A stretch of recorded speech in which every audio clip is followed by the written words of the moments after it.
Hello friends, competition committee के PSC course में आप सभी का स्वागत है और मैं हूं हेमंत प्रधान।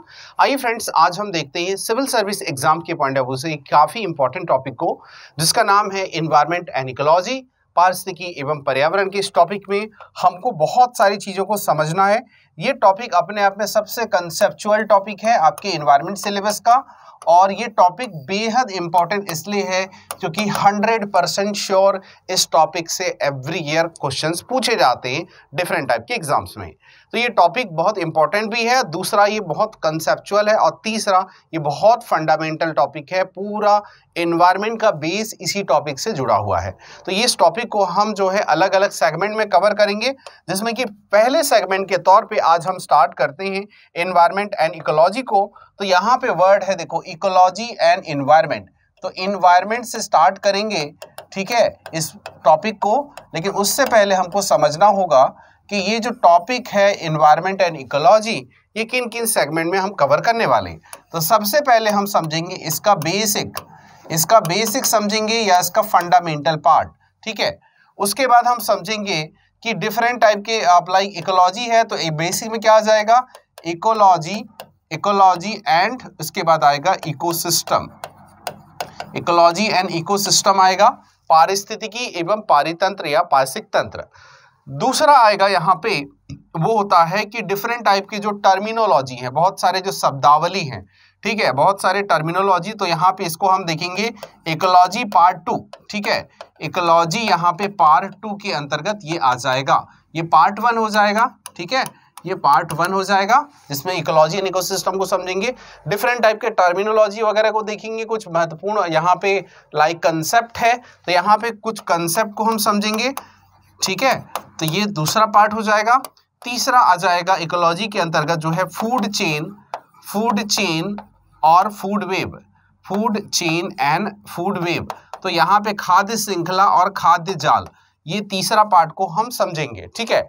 उसके बाद जो होगा अगला जो होगा वो बायो जियो केमिकल साइकिल होगा, यहाँ पे जैव भू रासायनिक चक्र, ठीक है। ये तीसरा पार्ट, चौथा पार्ट में हम रहेगा। तो ये जो 4 टॉपिक देख रहे हैं, इस टॉपिक को करने के बाद एनवायरनमेंट इकोलॉजी का जो अप्रोच है आपका यूपीएससी स्तर तक कवर हो जाएगा। आई एम 100% श्योर कि इस टॉपिक को शुरू से लेके आप बायो जियो केमिकल साइकिल तक जब आप पढ़ लेंगे, अच्छी तरह से समझ लेंगे, आप यूपीएससी के क्वेश्चंस को भी बहुत इजीली सॉल्व कर पाएंगे, ठीक है। ये मेरा विश्वास है कि आप इस टॉपिक को, चारों टॉपिक को पहले कवर करें।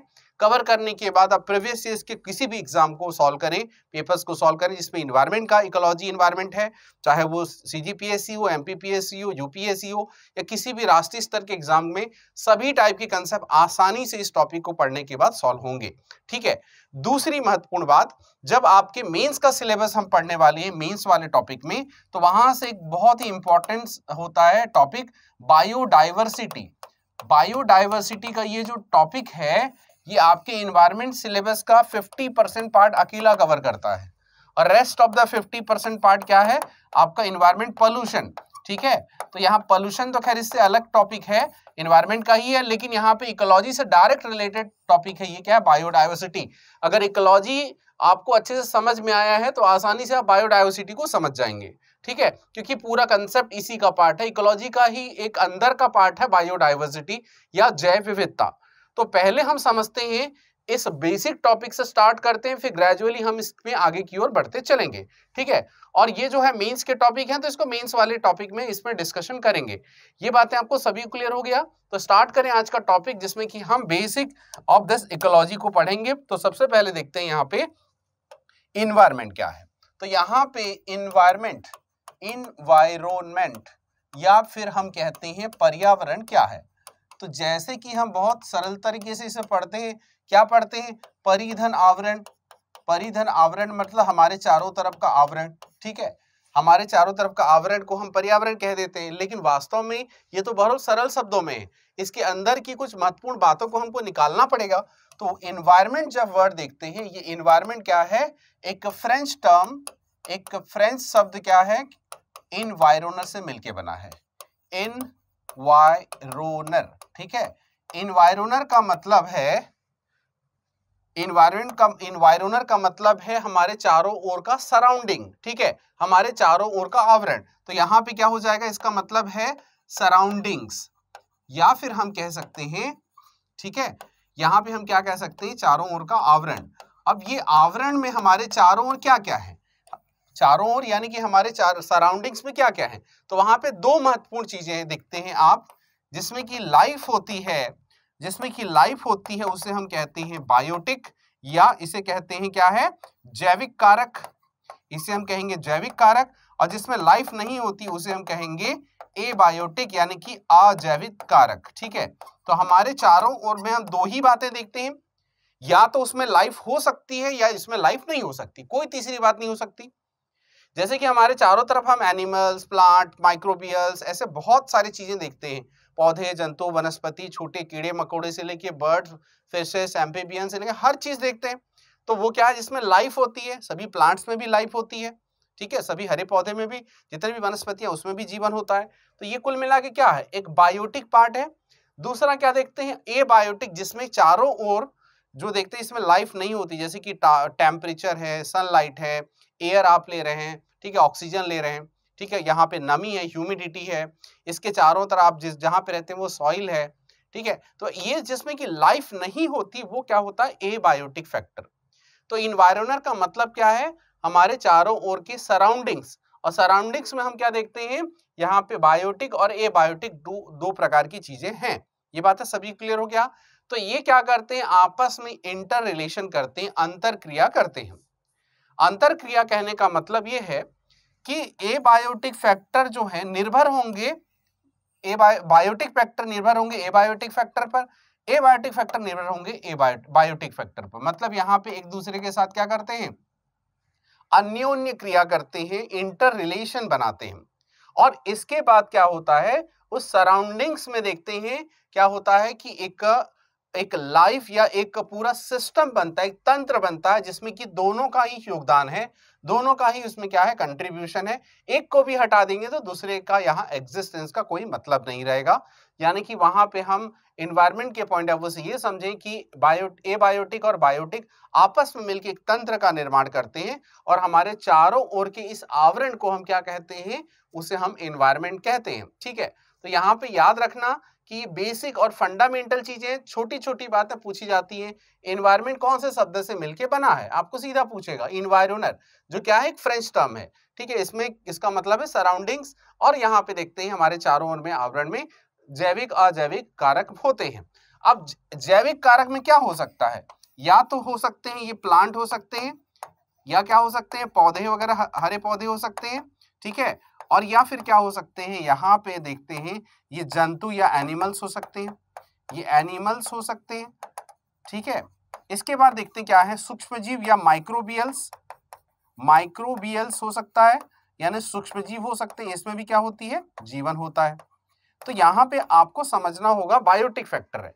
एबायोटिक फैक्टर को फिर से फर्दर हम डिवाइड करेंगे, हम इकोसिस्टम में जब पहुंचेंगे तो, जिसमें कि हम देखते हैं क्या ये ऑर्गेनिक मैटर हो सकता है, ये इनऑर्गेनिक हो सकता है, ठीक है, कार्बनिक और अकार्बनिक हो सकता है, ठीक है, और क्या हो सकता है यहाँ पे अगर हम देखें, और हो सकता है यहाँ पे भौतिक कारक, क्या हो सकता है, भौतिक कारक, ठीक है। इस सभी पार्ट को हम समझेंगे। तो ये क्या होते हैं कि जैसे कि आपके प्रोटीन, विटामिन, फैट वगैरह है ना, प्रोटीन, विटामिन, वसा वगैरह ऑर्गेनिक पदार्थ हैं। इनऑर्गेनिक पदार्थ में जैसे कि आप देखते हैं लाइक वाटर है, लाइक गैस है, या फिर हम देखते हैं सॉइल है, ये क्या है, इनऑर्गेनिक मैटर हो गया। और भौतिक मैटर, भौतिक कारक जो हो जाएगा, लाइक फिजिकल मैटर्स जो हो जाएगा यहाँ पे। तो यहाँ पे हम देखते हैं कि टेम्परेचर, सनलाइट, ह्यूमिडिटी, ये सब क्या हो जाएंगे, भौतिक कारक हो जाएंगे। तो ये बातें आपको समझ में आ रही है, आई होप। ये बहुत ही बेसिक फंडामेंटल पार्ट मैं बता रहा हूँ। अब इसके आगे हम समझते हैं। इसके आगे यदि हम देखें तो एक और इम्पॉर्टेंट कंसेप्ट आएगा कि इसमें क्या होता है कि जब एनवायरनमेंट को देखते हैं तो इसमें एक महत्वपूर्ण बात आ रही है कि 1986 के पर्यावरण संरक्षण अधिनियम के तहत एनवायरनमेंट की परिभाषा मैं आपको बता रहा हूँ। 1986 के पर्यावरण संरक्षण अधिनियम के तहत पर्यावरण की परिभाषा क्या हो सकती है, ठीक है। तो इसमें ये दिया है पर्यावरण संरक्षण अधिनियम 1986 के अनुसार क्या है, अजैविक कारक एवं यहां पे जैविक कारक को शामिल किया जाता है। ठीक है, जिसमें कि है ना, हमको यहाँ पे समझना है कि इसमें क्या शामिल किया जा रहा है। पर्यावरण संरक्षण अधिनियम 1986 के अनुसार according to environment conservation act 1986 we conclude abiotic factor and the biotic factor. हम इसके किसे क्या इंक्लूड करते हैं, हम करते हैं कि अजैविक कारक और जैविक कारक को शामिल करते हैं एवं उनमें उनके बीच में होने वाली अंतर क्रिया को भी हम शामिल करते हैं। ठीक है, तो ये अंतर क्रिया या इंटर रिलेशन इसे कहते हैं, इंटर रिलेशन कहते हैं, इसे भी हम शामिल करते हैं। ये बातें सभी को क्लियर हुई। तो ये क्या होता है, आपका बायोटिक एबायोटिक फैक्टर मिलके आपस में इंटर रिलेशन करते हैं और इंटर रिलेशन करके एक सिस्टम का निर्माण करते हैं। वही क्या होता है, पर्यावरण संरक्षण अधिनियम 1986 के हिसाब से एक डेफिनेशन है। ठीक है, तो ये बातें आपको याद रखनी है, ये बड़ा सिंपल था। Now come to the part कि यहाँ पे इसमें एक वर्ड आएगा इकोलॉजी। इकोलॉजी क्या है, या फिर हम देखते हैं इकोलॉजी का ये मतलब क्या होता है। इसका मतलब है पारिस्थितिकी। ठीक है, और यहाँ पे पारिस्थितिकी इकोलॉजी जो वर्ड है, जैसे में कि एनवायरनमेंट क्या है, फ्रेंच टर्म से मिलके बना है, तो ये क्या है, ग्रीक शब्द से मिलके बना है, जिसका मतलब क्या है, इकोलॉजी। तो ओ इकोलॉजी है ना, तो ओ इकोलॉजी क्या है, देखो यहाँ पे ये दो शब्द से मिलके बना है, ओइकोस और दूसरा है यहाँ पे लोगोस। ओइकोस और दूसरा है लोगोस, और वर्ड क्या मिलके बनाते हैं, इसे ओ इकोलॉजी बनाते हैं। ओ इकोलॉजी बनाते हैं। ठीक है, और ये ओ इकोलॉजी क्या बनाता है, बेसिकली देखो ओइकोस मतलब क्या है, ओइकोस मतलब रहने का स्थान, ठीक है, लिविंग प्लेस। और यहाँ पे लोगोस का मतलब अध्ययन। ठीक है, यहाँ पे उसका मतलब है अध्ययन। तो रहने का स्थान जो होता है, यहाँ पे क्या आ जाएगा, यहाँ पे आ जाएगा आपका एबायोटिक फैक्टर भी आ जाएगा और बायोटिक फैक्टर भी आ जाएगा इस रहने के स्थान में। तो किस ओइकोलॉजी क्या कहलाता है, देखो ओइकोस और लोगोस दो वर्ड से मिलकर बना है, जिसमें ओइकोस का मतलब रहने का स्थान और लोगोस मतलब अध्ययन। तो वहां पे इकोलॉजी में रहने के स्थान में क्या है, एबायोटिक और बायोटिक फैक्टर मिल ही जाएंगे। या तो उसमें जीवन वाला होगा, लिविंग पार्ट मिलेगा, तो नॉन लिविंग पार्ट मिलेगा, कुल मिला के वहां जीवन तो होना ही होना है। ठीक है, तो यहाँ पे एक सिस्टम तो मिलना ही मिलना है। तो यहाँ पे रहने के स्थान के अध्ययन को यहाँ पे क्या है, ओ इकोलॉजी कहा गया, और बाद में यही क्या है, इकोलॉजी इसे कहा गया। ठीक है, तो यहाँ पे ध्यान रखिएगा, ये पारिस्थितिक तंत्र भी कहते हैं या पारितंत्र भी आप इसे कह सकते हैं। ठीक, अब यहाँ पे ये जो ओइकोस लोगोस है, ये जो है क्या देखते हैं कि इकोलॉजी में रहने का स्थान को अध्ययन कर रहे हैं। तो यहाँ पे क्या होता है, इस रहने के स्थान में कोई एक ऐसा जीवित चीज है जिसमें कि इसे हम बायोटिक फैक्टर कह रहे हैं। ये बायोटिक फैक्टर क्या करते हैं, वहां के एबायोटिक फैक्टर के साथ क्या बनाते हैं, रिलेशन बनाते हैं, और इंटर रिलेशन बनाने के बाद क्या है, वो जो सिस्टम का निर्माण करते हैं। तो ओइकोस मतलब क्या है, ओइकोस मतलब रहने का स्थान है जहां पे बायोटिक एबायोटिक दोनों फैक्टर हैं। तो यहाँ पे ये दोनों जो इंटर रिलेशन कर रहे हैं, ये दोनों जो है अपना क्या कर रहे हैं कि एक अंतर क्रिया कर रहे हैं। अंतर क्रिया करने के बाद ध्यान रखिएगा, अंतर क्रिया करने के बाद एक जो सिस्टम का निर्माण हो रहा है, तो विज्ञान की वह शाखा जो इस रहने का स्थान जिसमें कि बायोटिक एबायोटिक फैक्टर उपस्थित हैं उनका अध्ययन करता है, वह विज्ञान की शाखा इकोलॉजी कहलाती है, पारिस्थितिकी कहलाती है।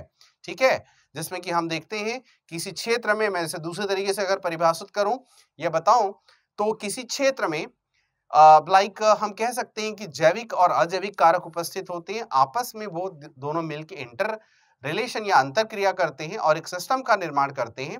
तो विज्ञान की वह शाखा जो इस सिस्टम का या इस तंत्र का अध्ययन करती है, वह क्या कहलाती है, आपका वह इकोलॉजी या पारिस्थितिकी कहलाती है।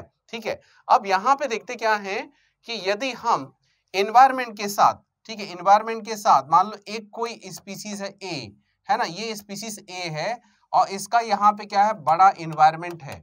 ठीक है, तो यहाँ पे देखते हैं यदि पारिस्थितिक तंत्र, यदि इन्वायरमेंट में किसी एक जीव का या एक प्लांट का पर्यावरण के साथ जो अंतर संबंध होता है, पर्यावरण बहुत बड़ा है, एक कोई जो है आपने देखा एनिमल प्लांट वगैरह या कोई ऑर्गेनिज्म कोई जीव वगैरह ले लिया, ए उसको हमने कह दिया, तो ये ए जो है एक विशाल पर्यावरण के साथ जब इंटर रिलेशन करती है तो उसे हम क्या कहते हैं, ऑटेकोलॉजी या स्वपारिस्थितिकी कहते हैं। मतलब हम क्या कर रहे हैं, केवल एक जीव का पर्यावरण के साथ क्या संबंध है, उसका पर्यावरण के साथ के प्रभावों का क्या उस पर प्रभाव पड़ रहा है, या हम कह सकते हैं चारों ओर पर्यावरण है, एक जीव उस पर्यावरण में कैसे रह रहा है, उस पर प्रभाव क्या पड़ रहा है, उसके साथ क्या इंटर रिलेशन बना रहा है। तो एक ऑर्गेनिज्म का पर्यावरण के साथ जो संबंध होता है उसे हम क्या कहते हैं, स्वपारिस्थितिकी। ठीक है, उसे हम क्या कहते हैं, ऑटेकोलॉजी, ऑटेकोलॉजी कहते हैं या स्वपारिस्थितिकी। ठीक है, यहाँ पे याद रखें, इसे हम क्या कहते हैं, स्वपारिस्थितिकी या ऑटेकोलॉजी। अब यहाँ देखते हैं, एक का हमने देखा तो यहाँ पे इसे मैं फर्स्ट दे दूंगा। अब यहाँ पे सेकंड देखते हैं, इसे हम कहते हैं सिनेकोलॉजी, सिनेकोलॉजी। ठीक है, सिनेकोलॉजी का मतलब है समपारिस्थितिकी, समपारिस्थितिकी। तो यहाँ पे सिनेकोलॉजी या समपारिस्थितिकी क्या है कि एक से अधिक जीवों का पर्यावरण के साथ जो अंतर संबंध होता है उसका यदि हम अध्ययन करें तो वह क्या कहलाता है, समपारिस्थितिकी या सिनेकोलॉजी कहलाता है। तो याद रखना, एक जीव का अध्ययन करेंगे पर्यावरण के साथ अंतर संबंध को तो ऑटेकोलॉजी, एक से अधिक जीवों का पर्यावरण के साथ अंतर संबंध का अध्ययन करेंगे तो वो क्या है, सिनेकोलॉजी। ये बात सभी क्लियर हो गई।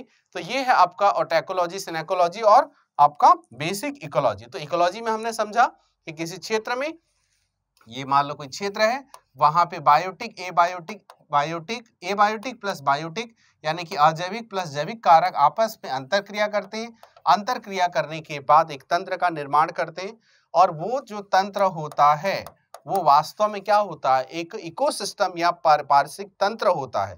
तो उसके अध्ययन को हम क्या कहते हैं, हम इकोलॉजी कहते हैं, जिसमें कि क्या शामिल किया जाता है, दोनों के अंतर संबंध को, इंटर रिलेशन को शामिल किया जाता है। ठीक है, ये बातें इतना तो सभी को क्लियर हो गया। तो अब यहाँ पे इतना अगर समझ गए हैं तो थोड़ा आगे समझ लेते हैं जो बिल्कुल सरल है। ठीक है, जिसमें कि हमने इकोलॉजी को देखा, तो इकोलॉजी को देखने के बाद क्या हो सकता है, हम इकोसिस्टम को पढ़ेंगे। तो इकोसिस्टम वर्ड जब हम यहाँ पे देखेंगे या इकोसिस्टम वर्ड को देखते हैं तो इकोसिस्टम यानी कि पारिस्थितिकी तंत्र। ठीक है, पारिस्थितिकी तंत्र, जिसमें कि आप देखते हैं इसमें भी फिर से वही दो कंपोनेंट होंगे। क्या कंपोनेंट होगा, पहला होगा जैविक कारक, दूसरा होगा अजैविक कारक। ठीक है, यहाँ पे जिसमें जीवन होता है और जिसमें जीवन नहीं होता है। ठीक, ये बातें सभी क्लियर हुई। तो इकोसिस्टम में क्या देखते हैं कि जैविक और अजैविक कारक दो क्या होते हैं, इसेंशियल फैक्टर होते हैं, दो अति आवश्यक जो है चीजें होती हैं या कारक होते हैं। यही जो हैं जैविक और अजैविक कारक ही आपस में हमने देखा इंटर रिलेशन बनाते हैं, एक दूसरे पर डिपेंड होते हैं या फिर एक दूसरे पर वो अन्योन्य क्रिया करते हैं। ठीक है, तो ये जो अन्योन्य क्रिया करते हैं एक दूसरे के साथ मिलके और एक जो तंत्र का निर्माण कर रहे थे तो वो क्या कहलाता है, आपका इकोसिस्टम कहलाता है या पारिस्थितिक तंत्र कहलाता है। पानी की एक बूंद भी एक इकोसिस्टम का एग्जाम्पल है, इसे हम क्या कह सकते हैं, नैनो इकोसिस्टम कह सकते हैं, नैनो इकोसिस्टम कह सकते हैं। और वैसे ही देखते हैं एक विशाल समुद्र भी हम देखते हैं, तो ये विशाल समुद्र या सागर भी हम देखते हैं एक मेगा इकोसिस्टम का एग्जाम्पल हो सकता है। ठीक है, अब इसे और थोड़ा बेहतर तरीके से समझेंगे इकोसिस्टम में, लेकिन कुछ इसमें एग्जाम रिलेटेड कुछ फैक्ट है, इसे फैक्ट को पहले समझ लेते हैं जो आपके एग्जाम में लाइक कई बार पूछे गए हैं और इन्हीं सभी पार्ट को देखते हैं। तो सबसे पहले यहाँ पे देखिए, यहाँ पे पहला जो टर्म है, देखिए कुछ जो कंसेप्ट है कि पारिस्थितिक शब्द किसने दिया था, इकोलॉजी शब्द किसने दिया था। तो इकोलॉजी शब्द या ecology term is given by Ernest Haeckel, है ना, अर्नेस्ट हैकल ने यहाँ पे इकोलॉजी टर्म दिया था। ठीक है, तो ये पहला फैक्ट याद रखेंगे, एग्जाम के पॉइंट ऑफ व्यू से बड़ा इंपॉर्टेंट है। दूसरा फैक्ट जो है, father of ecology, father of ecology किसको कहा जाता है, रीटर को कहा जाता है। ठीक है, रीटर को कहा जाता है। Ecosystem term is given bye A.G. Tansley. कौन दिया था? A.G. टेंसले। ठीक है, यहाँ पे A.G. टेंसले ने दिया था। अब यहाँ पे मॉडर्न इकोलॉजी के फादर कौन है? फादर ऑफ मॉडर्न इकोलॉजी, तो ये क्या है? P. ओडम। ठीक है, P. ओडम ने दिया था। And last one and very important, भारतीय पारिस्थितिकी के जनक कौन है? Professor Ramdev Mishra. Father of Indian ecology या इंडियन फादर ऑफ इकोलॉजी हम क्या कहते हैं? प्रोफेसर रामदेव मिश्रा। ठीक है, तो ये क्या है, याद रखना, प्रोफेसर रामदेव मिश्रा। ये पार्ट भी आपको याद रखना है। तो these are the very very important part, जो फैक्ट हैं जो एग्जाम में पूछे गए हैं ऑलरेडी, और ये फ्यूचर में भी पूछे जाएंगे। तो इसलिए यहाँ पे मैं इसे अलग से नोट कराया हूँ। तो याद रखें, ये सभी नाम आपके लिए एग्जाम के पॉइंट ऑफ व्यू से बेहद इंपॉर्टेंट है। तो वन बाय वन सभी चीजों को अच्छे से आप नोट कर लीजिए, आपके नोट्स में वैसे गिवन भी है। ठीक, अब इसके बाद देखते हैं आगे देखते हैं हम इकोलॉजी और इसका जो कंसेप्ट है कैसे आया और किस प्रकार इसमें बहुत महत्वपूर्ण बातें हम देखेंगे। तो सबसे पहले देखिए, इमेजिन करिए इस अर्थ को। तो अर्थ में क्या है? सबसे पहले अर्थ का इवोल्यूशन कैसे हुआ होगा? इस अर्थ का इवोल्यूशन ऐसे हुआ है कि आज से करीब 400 बिलियन वर्ष पहले यहाँ पे सबसे पहले मीथेन गैस का क्लाउड बना होगा। तो स्टार्टिंग में ऐसा माना जाता है कि मीथेन गैस का एक बादल बने होंगे। तो मीथेन में क्या होते हैं? C होता है और H होता है। ठीक, CH4 जो उसे हम कहते हैं। और आप देखते हैं ऑक्सीजन धीरे से आई होगी। ऑक्सीजन, आप जब ये तीनों चीजों को देखते हैं, आज आप लाइफ में आप क्यों रह पा रहे हैं, क्यों जीवित हैं आप? बिकॉज आपको क्या चाहिए? पानी है। बिना पानी के आप नहीं रह सकते। तो पानी का फॉर्मूला देखूंगा तो H2O है। ठीक है, पानी का फॉर्मूला में देखूंगा तो क्या है? H2O है। ठीक है, इसमें क्या है? ऑक्सीजन है। और क्या चाहिए आपको? फूड चाहिए। तो सभी जो जिसमें फूड आप जो खाते हैं वो सब क्या होते हैं? कार्बनिक पदार्थ हो सकते हैं। वो क्या होते हैं? ऑर्गेनिक मैटर हो सकता है। ठीक है, यानी आपको रहने के लिए क्या है, सॉरी, आपको पीने के लिए क्या है? पानी चाहिए, तो H2O। आपको खाने के लिए किसी प्लांट का, एनिमल का पार्ट आप खा के रहेंगे, उसका डायरेक्ट पार्ट हो, इनडायरेक्ट पार्ट हो, अल्टीमेटली वो एक ऑर्गेनिक मैटर है, कार्बनिक पदार्थ है, मतलब उसमें कार्बन है ही है। अब तीसरा क्या देखते हैं, यहाँ पे आपको एयर भी लेना पड़ेगा, सांस लेना पड़ेगा, तो आपको क्या है? ऑक्सीजन चाहिए। आप जब ऑक्सीजन लेते हैं तो CO2 छोड़ते हैं, कार्बन डाइऑक्साइड छोड़ते हैं। तो सब में कॉमन बात देखिए, सभी में कॉमन है कि ये तीनों बेसिक और फंडामेंटल एलिमेंट ही मिल रहे हैं। पर पीने के लिए पानी चाहिए तो H2O है, इसमें यही क्या H और O मिला है। आपको ऑक्सीजन चाहिए तो ये O है। आपको CO2 रिलीज कर रहे हैं और CO2 को प्लांट यूज करेंगे अपने लिए, पौधे, तो वहां पे भी C और O है। और क्या देखते हैं, आपको यहाँ पे देखते हैं कार्बनिक पदार्थ, ऑर्गेनिक मैटर है, जिसको आपको फूड के तौर पे खा रहे हैं, तो वो भी क्या है? अल्टीमेटली इसी C, H और O का ही पार्ट है। तो आपको एक महत्वपूर्ण कंसेप्ट यहाँ पे ये समझ आ रहा होगा कि स्टार्टिंग में जब इस पृथ्वी का जो है उद्गम हुआ होगा, तो ये क्या है? मीथेन गैस का क्लाउड बना होगा, धीरे से क्या ऑक्सीजन आई होंगी, और सबसे पहले क्या है? बहुत ही प्रिमिटिव टाइप के ऐसे ऑर्गेनिज्म का यहाँ पे जन्म हुआ होगा, यानी कि बहुत ही अब लाइक सरल प्रकार के, प्राचीन प्रकार के क्या है? एनिमल्स वगैरह या प्लांट्स वगैरह आए होंगे। ठीक है, और यहाँ पे याद रखेंगे एक महत्वपूर्ण वर्ड, जिसमें देखते हैं कि जब अर्थ का इवोल्यूशन होता है, तो अर्थ के इवोल्यूशन यानी विकास के समय में, विकास के क्रम में जब देखते हैं क्या है? सरल से लेकर हम देखते हैं जटिल की ओर, सिंप्लिसिटी से कॉम्प्लेक्सिटी की ओर क्या है? ऑर्गेनिजम्स का बढ़ते चले गए। अब जो विकास का ये जो क्रम है, इसमें क्या देखते हैं? एक मान लो सरल प्रकार का जीव है, उसके बाद उससे थोड़ा कॉम्प्लेक्स, फिर उससे थोड़ा कॉम्प्लेक्स, फिर उससे थोड़ा कॉम्प्लेक्स, फिर इससे कॉम्प्लेक्स, ऐसे क्या है? कॉम्प्लेक्स होते चले गए। जैसे कि आप यहाँ पे देखते हैं कि इंपॉर्टेंट टर्म में इसको बता रहा हूं कि मान लो एक आप देखते हैं, उसका नाम है वायरस। तो वायरस या फिर हम इसे क्या कहते हैं? विषाणु कहते हैं। तो विषाणु की खास बात यह है, ये क्या है? जैविक और अजैविक के बीच की संयोजी कड़ी है। It is the connecting link between non living and living.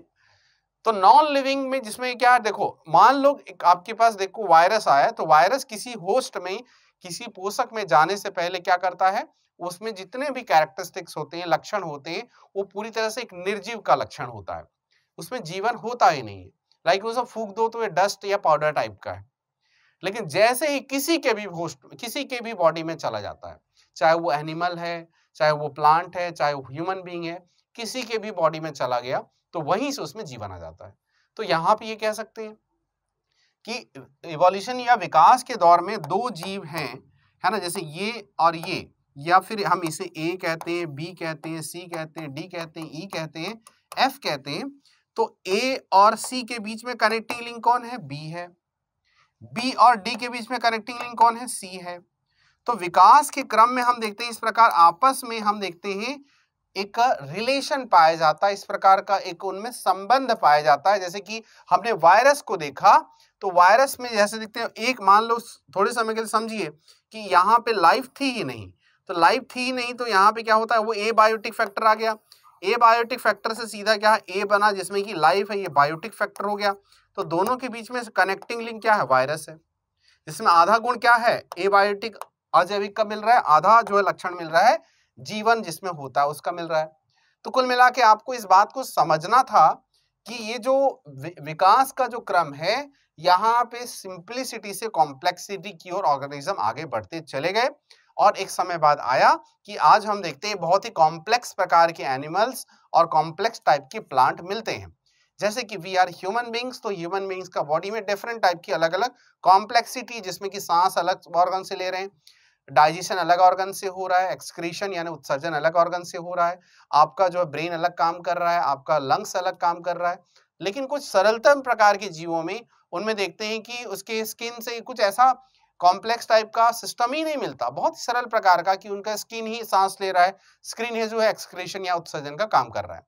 तो ये एक नेचर की ब्यूटी है कि इस इकोलॉजी या इस इन्वायरमेंट को जब आप पढ़ते हो तो यहाँ पे इस बात को बहुत अच्छी तरह से समझ आ जाता है कि इस नेचर में क्या होती है, आपस में सामंजस्य बैठाकर, आपस में वो लोग लाइक इंटर रिलेशन करके और एक्लेमेटाइज करके अनुकूलित होकर वह अपनी लाइफ साइकिल स्टार्ट करते हैं, जिसमें कि वहां उसका जन्म भी होता है, वहां उनको पोषण भी मिलता है, उनका जो विकास भी होता है और वहीं पे वो समाप्त भी होते हैं। तो जो चार इंपॉर्टेंट चीजें हैं, उसका ओरिजिन यानी बर्थ भी होगा, उसका वहां पे न्यूट्रिशन भी वहीं पे मिलेगा, उसका डेवलपमेंट भी होगा, और अल्टीमेटली जब यहाँ उस ऑर्गेनिज्म की डेथ होगी तो वो मिलेगा भी इसी लाइक जहाँ पे वो उपस्थित था, जहाँ पे वो सर्वाइव कर रहा था, उसी में भी बाद में वो मिल जाता है। तो इसके ओरिजिन से लेके उसके डेथ तक, हम बर्थ से लेके डेथ तक हम जब देखते हैं तो कंप्लीटली पार्ट किसके साथ जुड़ा होता है? बायोटिक और एबायोटिक फैक्टर के साथ जुड़ा होता है, जिसके कारण यहाँ पे एक इकोसिस्टम का जो है निर्माण होता है। तो यहाँ पे हम इस बात का, इसका फंडामेंटल पार्ट देखते हैं और किस प्रकार यहाँ पे उनकी लाइफ चलती है। तो देखिए यहाँ पे मैं बहुत सरल तरीके से बता रहा हूँ। इमेजिन करिए एक कोई ऑर्गेनिज्म जिसका नाम ए है, एक बायोटिक फैक्टर जीवित पदार्थ जिसका नाम ए है। हमको नहीं पता ये प्लांट है, एनिमल है, कुछ भी हो सकता है जिसमें जीवन होता है। अब यदि आप सोचें, इसे हमने एक ए कहा, ठीक है, ए कहा, या थोड़े समय के लिए आप ये मान के चलो कि ये मान लो कौन है, यहाँ पे एक कोई पौधा है, ये कोई क्या है? पौधा या प्लांट है, ठीक। अब यहाँ पे क्या देखते हैं? सिमिलर प्रकार के क्या है? ए बहुत सारे हैं, ठीक है। तो यहाँ पे हम क्या कहते हैं? ऑर्गेनिज्म या जीव कहते हैं। तो समान प्रकार के जीव किसका निर्माण कर रहे हैं? समष्टि या फिर हम कहेंगे पॉपुलेशन का निर्माण कर रहे हैं, जिसमें क्या है? सिर्फ हम पौधों को गिनेंगे। जैसे भारत की पॉपुलेशन 135 करोड़ है या विश्व की आबादी 7 अरब हो चुकी है, तो सिर्फ हम ह्यूमन बींग्स को ही काउंट करेंगे, ना कि किसी और जीव को। तो समान प्रकार के जीवों के समूह को हम क्या कहते हैं? हम कहते हैं आपकी पॉपुलेशन या समष्टि कहते हैं। लेकिन सोचिए कि यहाँ पे एक से अधिक प्रकार के ऑर्गेनिज्म, एक से अधिक प्रकार के यहाँ पे जीव हैं, जिसमें ए प्रकार के, बी प्रकार के, सी प्रकार के भी हैं। तो एक से अधिक प्रकार के जीवों के समूह को हम क्या कहते हैं? कम्युनिटी कहते हैं। क्या कहते हैं? कम्युनिटी कहते हैं। जिसमें यहाँ पे प्लांट भी हमने देखा, प्लांट को ये माने, यहाँ पे बी हो सकता है कि कोई ऐसा मान लो, कोई ऐसा लाइक टाइगर आप मान लो उसे, सी क्या मान लो उसे, क्या कोई ग्रास मान लो, घास मान लो, है ना, या कोई साग झाड़ी वगैरह मान लो। तो कुल मिला के हम देखते हैं कि कोई पौधे के साथ साथ वहां पे क्या है? आपके टाइगर भी है, दूसरे एनिमल्स भी है, ह्यूमन बींग्स भी हैं। तो बहुत सारे वहां पे क्या है? जीव हैं। तो उनके समूह को हम क्या कह रहे थे? यहाँ पे कम्युनिटी या समुदाय कहते हैं। अब यहाँ पे समुदाय का मतलब समझ में आ गया कि यहाँ पे एक से अधिक प्रकार के क्या मिलते हैं, जीव मिलते हैं। तो यहाँ पे याद रखना कि जीव में एक वर्ड में यूज कर रहा हूं, वो बार बार आपको एग्जाम इस एनवायरमेंट देखने को मिलेगा, सुनने को मिलेगा, उसे कहते हैं प्रजाति या स्पीसीज। प्रजाति या स्पीसीज क्या है, देखो जैसे कि एक क्या है, एक ऑर्गेनिज्म है, तो उसे एक स्पीसीज कह देंगे। ए बी सी तीन अलग अलग प्रकार के जीव हैं, तो उसे हम तीन अलग अलग प्रकार की स्पीसीज कहेंगे। ठीक है, जैसे कि एग्जांपल समझिए कि डिफरेंट टाइप के मैंगोस हैं, बहुत सारे प्रकार के आम हैं। कुछ आम खट्टे हैं, कुछ मीठे हैं, कुछ ज्यादा पल्प है, कुछ देखते हैं काफी साइज में छोटे हैं, कुछ बड़े हैं, लेकिन सबका नाम क्या है, मैंगीफेरा इंडिका है। तो सब क्या है, सिमिलर प्रकार के स्पीसीज है, समान प्रकार के प्रजाति हैं। हम सब क्या है, एक दूसरे से अलग दिखते हैं। कोई गोरा है, कोई सांवला है, कोई काला है, ठीक है, किसका हाइट ज्यादा है, किसी का कम है, किसी का मीडियम है। चाइनीज इंडियन से अलग दिखते हैं, इंडियंस ऑस्ट्रेलियन से अलग दिखते हैं। तो कुल मिला के सब क्या एक दूसरे से अलग दिख रहे हैं, लेकिन सबका नाम क्या है, होमोसेपियंस। तो वो क्या है, सिमिलर प्रकार के ऑर्गेनिज्म या सिमिलर प्रकार की स्पीसीज हम कहेंगे। तो स्पीसीज या प्रजाति वर्ड से आपको बार बार अप्लाई कोई कंफ्यूजन नहीं होना चाहिए, जिसमें अब मैंने ये बताया। तो यहाँ पे कितने प्रकार की स्पीसीज है, 3 प्रकार की स्पीसीज है। अब यदि हम देखते हैं कि कम्युनिटी में क्या है, ए प्रकार के, बी प्रकार के, सी प्रकार के, 3 प्रकार के ऐसे क्या है स्पीसीज हैं, और तीनों में क्या है, लाइफ होना जरूरी है। क्योंकि प्रजाति स्पीसीज या ऑर्गेनिज्म या जीव जब मैं कह रहा हूं, तो ऑब्वियसली उसमें लाइफ होगी, तभी उसे क्या ऑर्गेनिज्म कहा जाएगा। तो यहाँ पे क्या देख रहे हैं कि जितने भी आपकी स्पीसीज देख रहे हैं, सब में लाइफ है। तो सब में लाइफ है, तो हम क्या कहेंगे यहाँ पे, इसे हम एक वर्ड कह सकते हैं, बायोटिक। इसे बायोटिक या जैविक कारक कह सकते हैं। और जैविक कारक को हम उनके चारों ओर के अजैविक कारक या एबायोटिक फैक्टर के साथ हम जोड़ लें, तो ये किसका निर्माण करता है, इकोसिस्टम का निर्माण करता है। जैसे थोड़ी देर पहले हमने पढ़ा कि इकोसिस्टम के 2 इसेंशियल एलिमेंट हैं, अति आवश्यक 2 कंपोनेंट है, एक है जैविक कारक, दूसरा है अजैविक कारक, कोई तीसरा कारक नहीं हो सकता। तो हमने कहा कि कम्युनिटी में ए बी सी 3 प्रकार के स्पीसीज, 3 प्रकार के प्रजाति यहाँ पे मिले। वो कितने भी प्रकार के मिल सकते हैं किसी भी इकोसिस्टम में, वो मिलियंस भी हो सकते हैं, 1000 भी हो सकते हैं, कितने भी हो सकते हैं। तो उस क्षेत्र के जो जैविक कारक, जिसे हम क्या कहते थे, अलग अलग प्रकार की प्रजाति मिल रहे थे, उसे हमने समुदाय या कम्युनिटी कहा। जब इस कम्युनिटी को उसके चारों ओर की सराउंडिंग के साथ जोड़ दिया जाता है, जिसमें कि एबायोटिक फैक्टर भी शामिल कर दिए जाते हैं, जैसे एक तालाब का इकोसिस्टम। तो तालाब के इकोसिस्टम में क्या देखते हैं, एनिमल और प्लांट है, उसका क्या है, जैविक कारक हो गया। लेकिन अजैविक कारक क्या हो गया, उसके चारों ओर में जो पानी है, पानी में घुला हुआ जो CO2 O2 है, ऑक्सीजन कार्बन डाइऑक्साइड जो घुले हुए हैं, है ना, उस पानी का एक टेम्परेचर है, उसमें क्या है, कुछ सनलाइट भी प्रवेश कर जाता है। तो उस चारों ओर उसमें क्या है, एक सराउंडिंग बना, जो क्या है, पूरी तरह से एबायोटिक फैक्टर है, अजैविक कारक जीवन नहीं है उसमें। तो उसी के कारण क्या है, तालाब का या पॉन्ड का इकोसिस्टम का निर्माण हो पा रहा है। क्यों हो पा रहा है, क्योंकि बायोटिक फैक्टर, एबायोटिक फैक्टर आपस में किसका निर्माण करते हैं, एक इंटर रिलेशन निर्माण करते हैं और एक तंत्र बनाते हैं, है ना। तो वो इंटर रिलेशन, जो अंतर क्रिया कर रहे हैं, उसी के कारण इस इकोसिस्टम का निर्माण हुआ है। अब ये बातें बेहतर तरीके से क्लियर हुई होंगी कि बायोटिक फैक्टर अपने चारों ओर के एबायोटिक फैक्टर के साथ क्या इंटर रिलेशन बनाते हैं, और उसमें बायोटिक और एबायोटिक दोनों ही फैक्टर को शामिल किया जाता है, तो जो तंत्र बनता है उसे इकोसिस्टम कहते हैं। ठीक है, अब यहाँ पे देखिए कि एक अगला है, क्या है, वो है बायोम। तो बायोम क्या हो सकता है, टेरेस्ट्रियल या स्थलीय भी हो सकता है। तो बायोम क्या है आपका, लाइक जलीय भी हो सकता है। तो स्थलीय और जो है एक्वेटिक, यानी स्थलीय और जलीय, या फिर टेरेस्ट्रियल और या फिर एक्वेटिक, वो दोनों में ही हम क्या देखते हैं कि बायोम्स पाए जाते हैं। तो बेसिकली बायोम्स क्या है पहले समझें। तो बायोम क्या है, वास्तव में एक विशाल पारिस्थितिक तंत्र का रूप है। हम कह सकते हैं कि पारिस्थितिक तंत्र या इकोसिस्टम का विशाल या बहुत ही लार्जर फॉर्म क्या कहलाता है, वो एक बायोम कहलाता है। और बायोम एक विशाल भौगोलिक क्षेत्र को कवर करते हैं, जैसे कि टुंड्रा बायोम्स। तो टुंड्रा बायोम्स अगर देखेंगे पृथ्वी में, तो टुंड्रा बायोम क्या होता है, जैसे कि ये पृथ्वी है, ये पृथ्वी है, तो पृथ्वी में क्या देखते हैं, ये बीच का क्या पार्ट है, ये इक्वेटर है। यहाँ पे आप क्या देखते हैं, ये नॉर्थ पोल है, और यहाँ पे क्या देखते हैं, ये साउथ पोल है, उत्तरी ध्रुव दक्षिणी ध्रुव। ये क्या है, विषुवत रेखा, भूमध्य रेखा या इक्वेटर। तो यहाँ पे क्या होते हैं, यहाँ पे पाए जाते हैं टुंड्रा बायोम।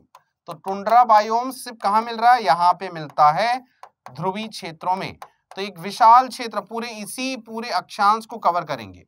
उसी प्रकार पूरे इक्वेटर में हम देखते हैं क्या है, हम देखते हैं ट्रॉपिकल प्रकार के बायोम्स मिलते हैं, विषुवत रेखा या भूमध्य रेखा प्रकार के भूमध्य रेखी क्या है बायोम्स मिलते हैं। तो ये क्या है, एक विशाल भौगोलिक क्षेत्र को कवर करते हैं। तो ये बातें आपको समझनी थी। तो इसमें बायोम क्या है, वास्तव में एक विशाल भौगोलिक क्षेत्र में उपस्थित होते हैं और वास्तव में एक इकोसिस्टम का एक दीर्घतम या एक विशाल रूप है। ठीक, अब यदि आप देखते हैं इस अगले वर्ड को जिसका नाम है बायोस्फीयर, तो बायोस्फीयर वास्तव में कुछ नहीं, बायोस्फीयर हम देखते हैं जब उसके चारों ओर के सराउंडिंग्स में देखते हैं तो तीन स्फीयर होते हैं, एक होता है जलमंडल, एक होता है थल मंडल और एक होता है वायुमंडल। तो जब हम देखते हैं जहां पे कोई जैविक कारक उपस्थित है उसके चारों ओर के जल, थल और वायुमंडल को सबको एक साथ शामिल कर देते हैं और ये पूरा अर्थ क्या देखते हैं, पूरे पृथ्वी के सम्मिलित रूप का फॉर्म होता है या पूरे अर्थ का एक बहुत ही विशाल फॉर्म होता है। उसमें तीन ही स्फीयर हो सकते हैं, या तो जलमंडल होगा हाइड्रोस्फीयर, या तो लिथोस्फीयर यानी लाइक थलमंडल होगा, या तो वायुमंडल होगा एटमॉस्फेयर। उस सभी को हम क्या कह देते हैं, बायोस्फीयर या जैवमंडल कह देते हैं। जैव यानी बायोटिक, बायोटिक के चारों ओर के पूरे स्फीयर, उस स्फीयर में तीनों स्फीयर हैं जल, थल और वायु, और उसको सम्मिलित रूप से हम क्या कहते हैं, उसे हम कहते हैं बायोस्फीयर, जो पृथ्वी का एक समूचे भाग में उपस्थित है। ठीक है, यहाँ पे जयमंडल का भाग कहीं पे जयमंडल में देखते हैं उसका सबका उसमें जो कंपोनेंट है उसका कंसंट्रेशन अलग अलग हो सकता है। ठीक, तो ये बातें समझ में आ गई। तो यहाँ पे देखिए इस इमेज में क्या है, एक ऑर्गेनिज्म है, ये एक इंडिविजुअल है। यहाँ पे देखिए बारहसिंगा है, तो बहुत सारे बारहसिंगा मिलके पॉपुलेशन बना रहे हैं। बारहसिंगा जब देखते हैं उसके आगे देखते हैं वहाँ पे बहुत सारे प्लांट हैं, ये दूसरे प्रकार के एनिमल्स हैं, तो वहाँ कम्युनिटी बन गया। कम्युनिटी बनने के बाद उसके चारों ओर का हम देखते हैं उसके एबायोटिक फैक्टर के साथ हम उसे जोड़ देते हैं तो इकोसिस्टम बना। इकोसिस्टम के बाद बायोम देखते हैं, बड़े विशाल क्षेत्र पे क्या मिल रहा है। ठीक है, तो ये इकोसिस्टम बायोम बन गया। बायोम के बाद देखते हैं बायोस्फीयर। तो बायोस्फीयर क्या हो जाता है, पृथ्वी में हम देखते हैं कि पृथ्वी के सभी भागों में हम देखते हैं बायोस्फीयर का निर्माण होता है, जिसमें जल, थल और वायुमंडल तीनों शामिल होते हैं और उसमें रहने वाले सभी जीव भी शामिल होते हैं, वो बनता है आपका बायोस्फीयर। आई होप ये सभी बातें आपको क्लियर हो गई। ये बहुत ही इजी और बहुत ही इंपॉर्टेंट कंसेप्ट था, लेकिन यहाँ पे आपको याद रखना किस टाइप के क्वेश्चंस पूछे जाते हैं। देखो आपको पूछेगा कि कौन सबसे क्या है बड़ा है, कौन छोटा है, तो आप लेफ्ट से राइट की ओर जाएंगे तो क्या बढ़ रही है, देखो इसका साइज जो है वो इंक्रीज होते जा रहा है, बड़ा होते जा रहा है, इनका आकार बड़ा है। तो आपको सबको 1 2 3 4 5 और 6 ये 6 टर्म दे दिया जाए कौन छोटा है बड़ा है, तो पहला क्वेश्चन यहीं से बनता है, जो ऑर्गेनिज्म सबसे छोटा है और बायोस्फीयर सबसे बड़ा है। अगर जटिलता की देखते हैं कॉम्प्लेक्सिटी में, तो कॉम्प्लेक्सिटी में क्या है, ये क्या है, इंक्रीज होते चलता है। यहाँ पे सिंपल प्रकार के होंगे, उधर क्या है कॉम्प्लेक्स प्रकार के होंगे। तो आपको ये शब्द दिया गया है तो बहुत आसानी से समझना है। ठीक है, आपको यहाँ पे आने वाले समय में डाइवर्सिटी भी देखा जाएगा, विविधता, तो जैव विविधता भी देखेंगे, तो उसमें भी क्या होती है डाइवर्सिटी, वो यहाँ पे आपको बढ़ती चले दिखेगी। ठीक है, वो बाद में हम देखेंगे, लेकिन यहाँ पे दो वर्ड देखेंगे, आकार और कॉम्प्लेक्सिटी या उसकी जटिलता, तो दोनों ही में क्या आप देख रहे हैं कि वो इंक्रीज होते चल रहा है। तो ये बातें याद रखनी है।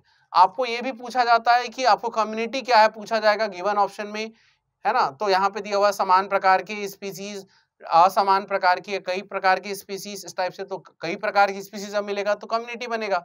उस कम्युनिटी के समुदाय के बहुत सारे स्पीसीज हो सकते हैं।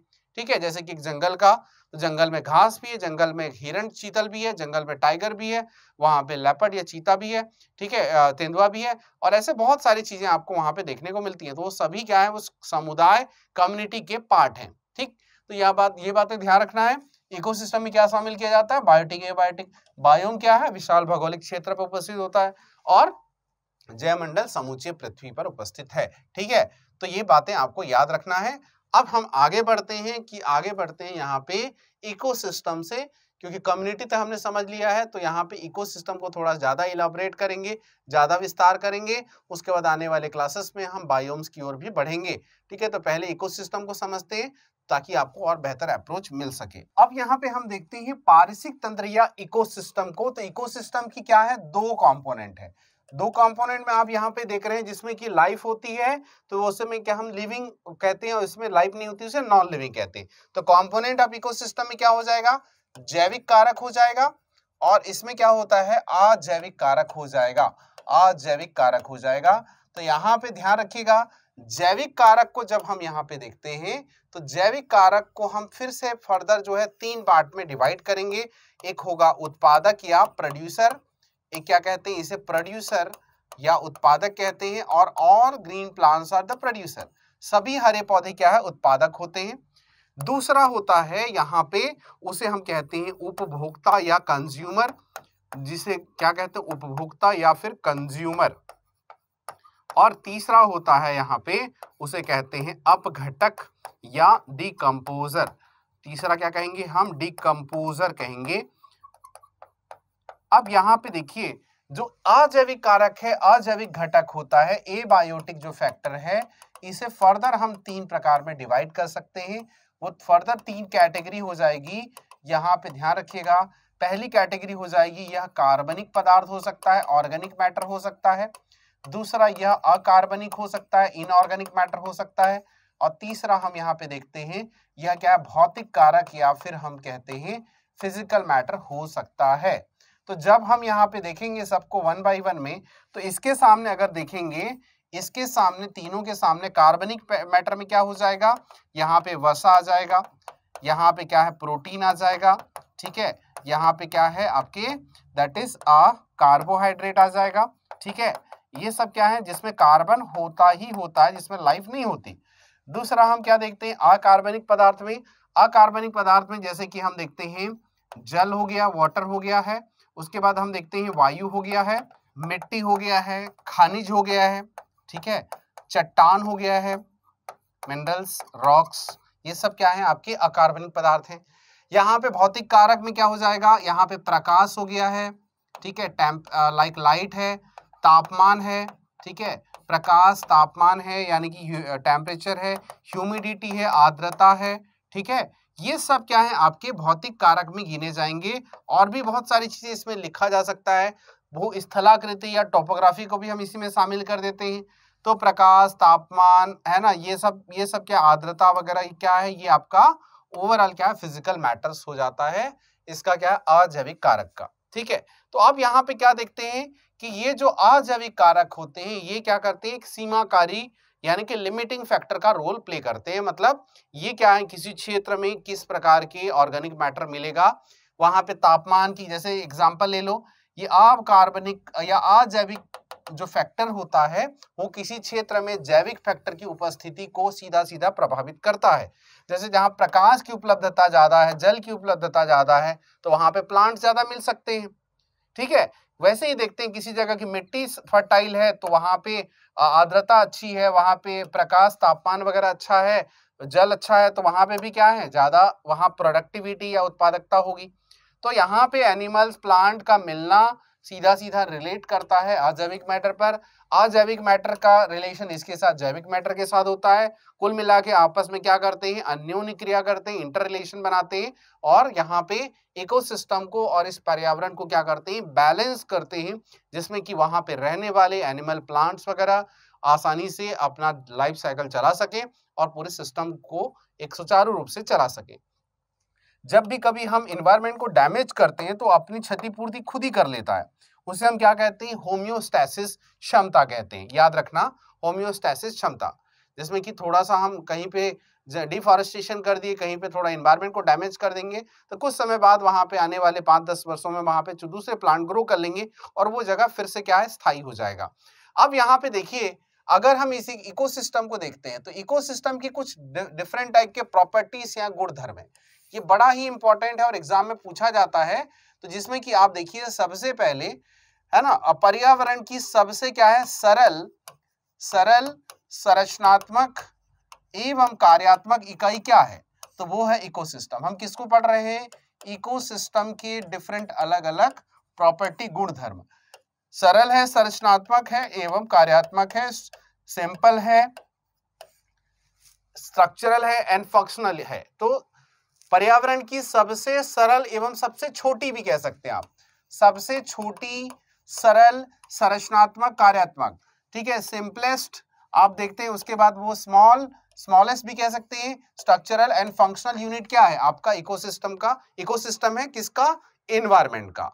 तो ये बातें याद रखना, एनवायरनमेंट का सबसे सरल, सबसे छोटा, संरचनात्मक एवं कार्यात्मक इकाई इकोसिस्टम है। दूसरा, इसको हम किसी सीमा में नहीं बांध सकते, it is the open system, खुला तंत्र है। इस खुला तंत्र है, यहाँ पे याद रखेंगे ओपन सिस्टम। ओपन सिस्टम है मतलब ये कहीं पे भी क्या अध्यारोपित हो सकती है, यानी ओवरलैप हो सकती है।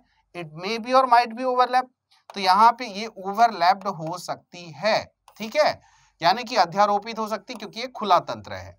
तीसरा, आपको याद रखना है कि इकोसिस्टम में जो होती है ऊर्जा क्या है, ऊर्जा से संचालित होती है इकोसिस्टम। मतलब हम सब को क्या है, सरवाइव करने के लिए, खाने पीने, रहने के लिए, जीवन जीने के लिए, वैसे ही किसी भी प्लांट, एनिमल, सब को क्या है, रहने के लिए, जीवन जीने के लिए क्या है, ऊर्जा चाहिए ही होता है। तो यहाँ पे याद रखें, ऊर्जा से संचालित होता है, और ऊर्जा से संचालित होता है। और वास्तव में इकोसिस्टम में दो प्रवाह होते हैं, दो ऐसा यहाँ पे फ्लो होता है। एक होता है ऊर्जा प्रवाह, ऊर्जा का प्रवाह होता है, ठीक है, जो क्या होता है, अचक्रीय होता है, असाइक्लिक होता है, नॉन साइक्लिक होता है।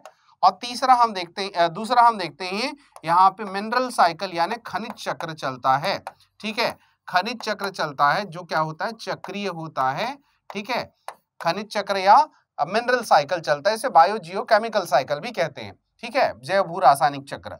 तो ऊर्जा का प्रवाह होता है, ऊर्जा संचालित होता है, और ऊर्जा कैसे चलती है, अचक्रीय फॉर्म में चलती है, मतलब एक ही दिशा में चलेगा, यूनिडायरेक्शनल चलता है। तो लिख लीजिए, ऊर्जा से संचालित होता है एवं एक दिशीय होता है, ठीक है, यहाँ पे याद रखें। अब उसके बाद अगला लिख सकते हैं कि इकोसिस्टम में हम क्या देखते हैं कि जिस इकोसिस्टम में ज्यादा ऊर्जा है तो वह इकोसिस्टम ज्यादा बैलेंस होता है, ज्यादा उसकी प्रोडक्टिविटी ऊर्जा होती है, ठीक है। तो यहाँ पे याद रखना, ऊर्जा से सीधा इसकी उत्पादकता को रिलेट कर सकते हैं, ठीक है, उत्पादकता का संबंध क्या होता है, संबंध ऊर्जा से होता है। तो यहाँ पे कैसे लिखेंगे, इकोसिस्टम में energy is directly related to the productivity, यानी उत्पादकता से उसका संबंध होता है। तो ये कुछ इंपॉर्टेंट जो है इसके क्या है, कैरेक्टरिस्टिक्स होते हैं, तो ये आपको याद रखना है। एवं इसके बाद याद रखें कि एक और इंपॉर्टेंट कि यह इकोसिस्टम क्या हो सकता है, स्थायी भी हो सकता है और अस्थायी भी हो सकता है, ठीक है, याद रखना, ये टेम्परेरी भी हो सकता है, परमानेंट भी हो सकता है। अब यहाँ पे इस बात को समझना है कि इस इकोसिस्टम के और क्या महत्वपूर्ण कैरेक्टर हो सकते हैं। तो इसे हम आकार के आधार पर डिवाइड कर सकते हैं, साइज के बेस पे हम देख सकते हैं, जैसे कि मान लो यहाँ पे मैंने कहा नैनो इकोसिस्टम, मैंने कहा माइक्रो इकोसिस्टम, मैंने कहा मैक्रो इकोसिस्टम, ठीक है, या फिर मैं कह सकता हूँ मेगा इकोसिस्टम, ठीक है, छोटा इकोसिस्टम है ना, या सबसे छोटा, छोटा, मध्यम या बड़ा कह सकते हैं, और विशालतम कह सकते हैं। जैसे कि पानी की बूंद, पानी की ड्रॉप्स ऑफ वाटर क्या है आपका, नैनो इकोसिस्टम का एग्जांपल है। किसी तालाब का इकोसिस्टम या किसी छोटे घास के मैदान का इकोसिस्टम माइक्रो इकोसिस्टम हो गया। किसी वन का या फॉरेस्ट का इकोसिस्टम क्या है, मैक्रो इकोसिस्टम हो गया। विशाल जो है समुद्र का इकोसिस्टम आपका एग्जाम्पल हो गया, मेगा इकोसिस्टम का हो सकता है। तो यहाँ पे ये देख रहे हैं। अब ये जो हो गया कि आपने इसके साइज के बेस पे, इसके अलावा हम यहाँ पे हम देख सकते हैं कि ये इकोसिस्टम कुछ भी हो सकता है। पानी की बूंद हमने हाइड्रोस्फीयर से रिलेट कर लिया, ग्रासलैंड इसके जो है थलमंडल से रिलेट कर लिया। उसी प्रकार आप देखते हैं एटमॉस्फेयर में भी यहाँ पे एक एटमॉस्फेरिक इकोसिस्टम बनता है, भले वो टेम्पररी बने। तो अब याद रखना कि इकोसिस्टम हर जगह उपलब्ध है, हर वो जगह जहाँ पे आप देखते हैं वो सब जगह क्या है, कुछ ना कुछ इकोसिस्टम का वहां पे एग्जिस्टेंस या उपस्थिति है ही।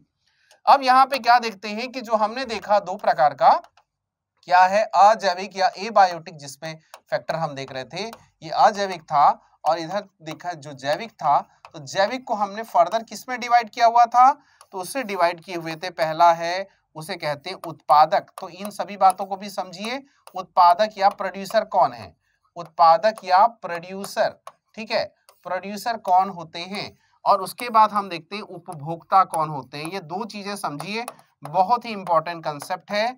अगर आपको देखा जाए इकोसिस्टम में जो जीवित पदार्थ है उसमें क्या है, सबसे पहला उत्पादक, तो सभी हरे पौधे क्या होते हैं, आपके उत्पादक होते हैं, और green plants are the producer, तो सभी हरे पौधे क्या होते हैं, उत्पादक होते हैं। वैसे ही उपभोक्ता को अगर देखा जाए तो उपभोक्ता को हम यहाँ पे एक्चुअल में यहाँ पे देखेंगे तो फर्दर डिवाइड करेंगे, जिसमें कि प्राथमिक उपभोक्ता, ठीक है, प्राथमिक उपभोक्ता यानी प्राइमरी कंज्यूमर। दूसरा हम देखते हैं यहाँ पे द्वितीयक उपभोक्ता यानी कि सेकेंडरी कंज्यूमर हम कह सकते हैं, द्वितीयक उपभोक्ता, ठीक। और तीसरा हम देखते हैं वह है तृतीयक उपभोक्ता। इस प्रकार हो सकता है, तृतीयक के बाद चतुर्थक भी हो सकता है। याद रखना जो सबसे लास्ट उपभोक्ता होगा उसे हम टॉप कंज्यूमर या शीर्ष उपभोक्ता भी कहेंगे। तो यहाँ पे primary consumer, secondary consumer, tertiary consumer. तो यहाँ पे क्या देख रहे हैं कि ये जो उपभोक्ता होगा, देखो जो हरा पौधा होगा, जैसे एग्जांपल देखिएगा कि जब इकोलॉजी में देखते हैं या इकोसिस्टम में देखते हैं, प्रत्येक जीव अपने सर्वाइवल के लिए दूसरे जीव पर डिपेंड होता है, या तो उससे पाने वाले, उससे क्रिएट होने वाले प्रोडक्ट को खाएगा, या तो पूरी तरह से उसे खा जाएगा। तो यहाँ पे क्या देखते हैं कि जैसे कि हरे पौधे हैं, तो यहाँ पे मान लो छोटा कोई हरा पौधा ऐसे घास ले लिए, तो घास के बाद हम क्या देखते हैं, घास को खाने वाला कौन हो सकता है, टिड्डा हो सकता है। टिड्डा को खाने वाला क्या हो सकता है, यहाँ पे हम देखते हैं फ्रॉग या मेंढक हो सकता है, ठीक है। और मेंढक को खाने वाला कोई सांप हो सकता है, ठीक है। तो यहाँ पे क्या देखते हैं, और यहाँ पे प्रोड्यूसर क्या हो जाएगा, सभी हरे पौधे, तो ग्रास भी पौधे का ही पार्ट है, ठीक है। तो यहाँ पे ये वाला ले लो, या फिर इसके बाद एक और एग्जांपल यहाँ पे ले सकते हो, जैसे घास को खाने वाला मान लो यहाँ पे देखते हैं खरगोश है, रैबिट है, रैबिट को खाने वाला मान लो यहाँ पे लोमड़ी है, लोमड़ी, और लोमड़ी को खाने वाला यहाँ पे मान लो शेर है। तो यहाँ पे ये देख सकते हैं। तो इस केस में भी आप क्या देख रहे हैं, इस केस में भी आप देख रहे हैं कि ये जो हरा पौधा है ना, वो हरा पौधा या फिर कोई घास है, वो क्या होगा, यहाँ पे उत्पादक या प्रोड्यूसर हो जाएगा। तो यहाँ पे उत्पादक क्या हो जाएगा, हरा पौधा। इसको जो खाने वाला होता है वो हमेशा क्या होता है, हर्बीवोर्स होता है। तो प्राथमिक उपभोक्ता हमेशा क्या होगा, यह शाकाहारी या हर्बीवोर्स होता है। वैसे ही यहाँ पे से टिड्डा है, खरगोश है, ये क्या है, प्राइमरी कंज्यूमर हो गया। प्राथमिक उपभोक्ता को कैसे पहचानेंगे, ये हमेशा ही शाकाहारी होते हैं। उसी के बाद हम देखेंगे यहाँ पे कि द्वितीयक उपभोक्ता को, तो शाकाहारी को खाने वाला क्या है, मांसाहारी होगा। तो ये क्या होते हैं, मांसाहारी होते हैं। तो याद रखना जो होते हैं ये क्या है, सेकेंडरी कंज्यूमर हो गया। तो क्या होते हैं, कैसे पहचानेंगे सेकेंडरी कंज्यूमर को, ये हमेशा क्या है, कार्निवोर्स होंगे, ठीक है, कार्निवोर्स होंगे।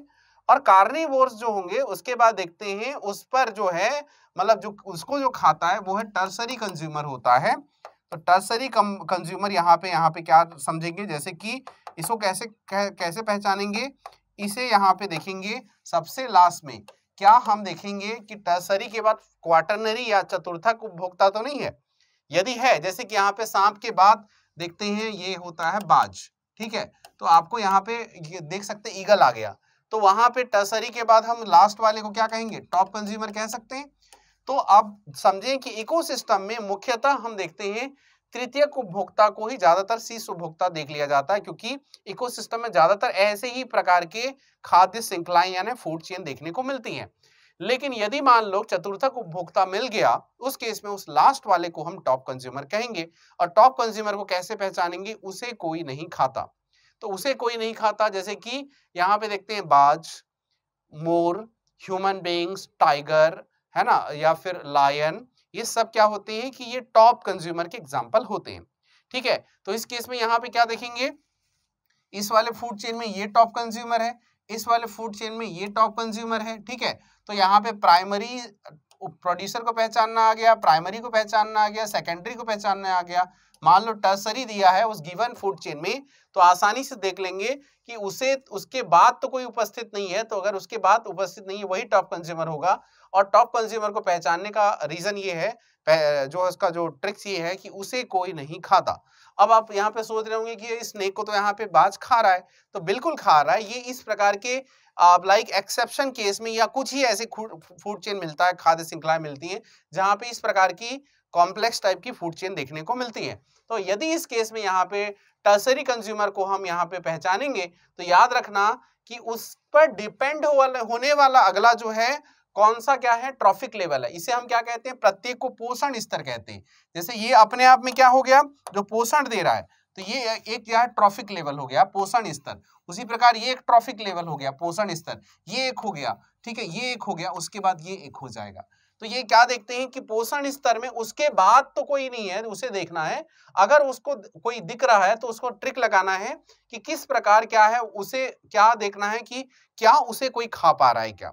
जनरली जैसे कि ह्यूमन बींग्स, मोर, बाज है ना, आपके टाइगर, लायन वगैरह को कोई नहीं खाते, तो इसलिए याद रखना कि वो टॉप कंज्यूमर होंगे। तो उसके पहले वाला आपको क्या है, टर्सरी कंज्यूमर को पहचान लेना है, ठीक है। और दूसरा ये देखेंगे कि मोस्टली ये देखते हैं ये भी क्या हो सकते हैं, मांसाहारी ही होते हैं, याद रखना।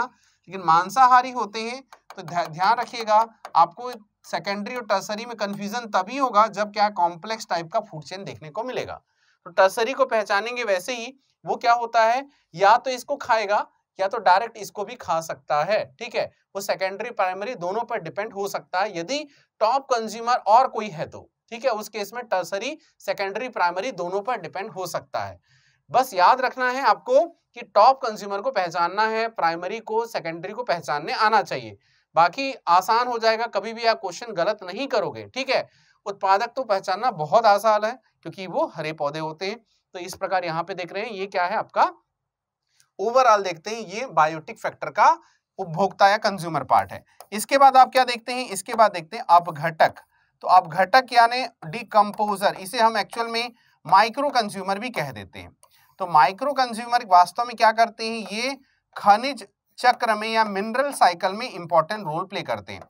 तो खनिज चक्र या मिनरल साइकिल या बायो जियो केमिकल साइकिल, जैव भू रासायनिक चक्र में कौन हेल्प करता है, जैव भू रासायनिक चक्र, बायो जियो केमिकल साइकिल, इसमें कौन हेल्प करता है, ये अपघटक हेल्प करता है, ठीक है। तो आपको इतना दूर पहचानने आ गया। ये है आपका ओवरऑल इकोसिस्टम की कुछ इंपॉर्टेंट कंपोनेंट।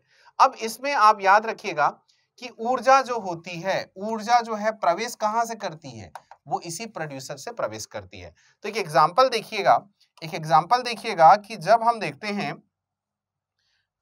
लाइक ऊर्जा वाला जो पार्ट है जिसमें कि आप फूड चेन देख रहे हैं, तो इसमें याद रखना कि ये जो फूड चेन है, जहां पे याद रखेंगे कि ये लाइक एनर्जी का एंट्री कहाँ से होगा।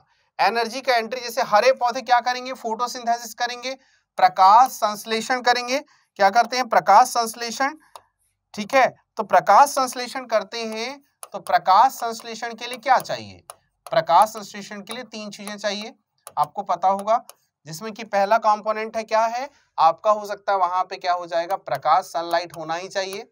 दूसरा वहां पे कार्बन डाइऑक्साइड उसको यूटिलाइज करेंगे, और तीसरा वहां पे देखते हैं जल या वाटर। तो ये क्या है, तीनों ही अजैविक कारक हैं, अजैविक कारक है। अब यहाँ पे क्या देखते हैं, इसे यूज करते हैं कौन, ये उत्पादक। तो उत्पादक क्या करेंगे, ये फोटोसिंथेसिस या प्रकाश संश्लेषण की मदद से, CO2 की मदद से, या फिर कहें H2O की हेल्प से यहाँ फोटोसिंथेसिस करेंगे। और फोटोसिंथेसिस करने के बाद जो अभी तक इसमें जब लाइफ नहीं थी, वो इसमें क्या करेंगे, इसमें सीधा सीधा फूड बनाएंगे, और उस फूड को हम ग्लूकोज कहते हैं। और ग्लूकोज जो है इस घास को चाहिए, इस हरे पौधे को चाहिए, इस प्रोड्यूसर को चाहिए, और ये प्रोड्यूसर उसे यूटिलाइज करेगा और अपना ग्रोथ करेगा, और यहाँ पे इसमें लाइफ आ जाएगी। तो इसीलिए ऊर्जा का प्रवेश द्वार या एनर्जी गेटवे या गेटवे ऑफ एनर्जी किसे कहा जाता है, प्रोड्यूसर को कहा जाता है। आपको एग्जाम में पूछा जाता है। तो ऊर्जा का प्रवेश द्वार किसे कहा जाता है, उत्पादक को कहा जाता है। द गेटवे ऑफ एनर्जी किसे कहा जाता है, प्रोड्यूसर या उत्पादक को, क्योंकि वो अजैविक कारक को जैविक कारक में सीधा कन्वर्ट कर रहा है, मतलब अजैविक कारक से एंट्री करा रहा है जैविक कारक में। तो यहाँ पे जो है याद रखना, फोटोसिंथेसिस में सनलाइट का केवल 1% ही यूटिलाइज कर पाते हैं। इस अर्थ में जितने भी प्लांट्स हैं सब, तो केवल 1% ऊर्जा ही उसे क्या है यूटिलाइज कर पाते हैं।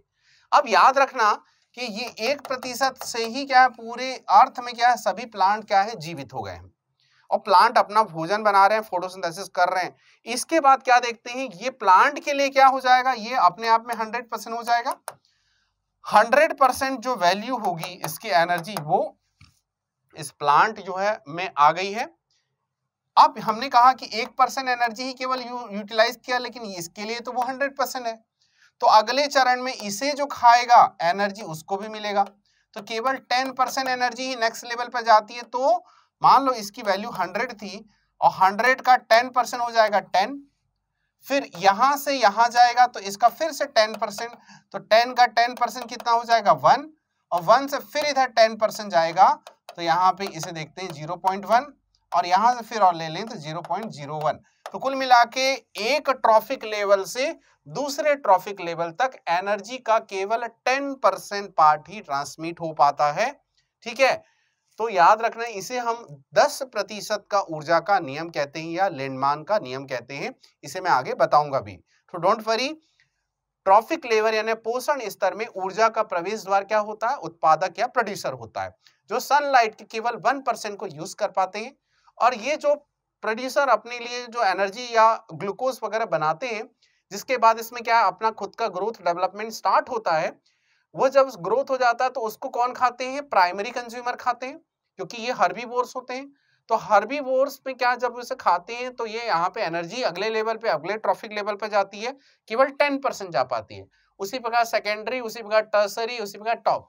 तो एक पोषण स्तर से एक ट्रॉफिक लेवल से दूसरे ट्रॉफिक लेवल में केवल 10% एनर्जी का जाना, इसे इकोसिस्टम का 10% का लॉ कहा जाता है। ठीक है, इसे याद रखें।